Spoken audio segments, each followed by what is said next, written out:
Welcome to the Banker Lamp. Please enjoy the video. You start by preparing and doing a quick power reset. First, remove any case and screen protector and wipe the display with a microfiber cloth. Debris or a warped protector often blocks input. Next, force a soft reboot by holding power. Try 10 to 20 seconds, or power plus volume down for modern models. Once the device reboots, plug it in for 15 to 30 minutes, and retest touch to rule out a drained battery or temporary software freeze before deeper steps.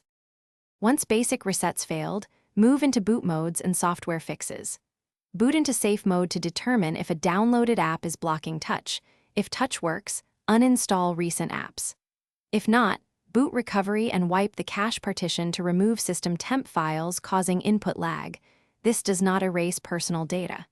If the problem persists, download OEM firmware and use official flashing tools to reinstall or update the system. You do this to restore corrupted touch driver files that software updates sometimes break.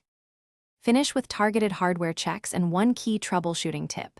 Power down, remove the back if possible, and inspect for liquid indicators, a swollen battery, or a loose digitizer connector. These physical issues stop the touch sensor from working. If hardware appears fine, perform a factory reset only after backing up your data because it erases everything. This rules out persistent software corruption. And if touch is still unresponsive after these steps, the practical tip is to stop DIY teardown.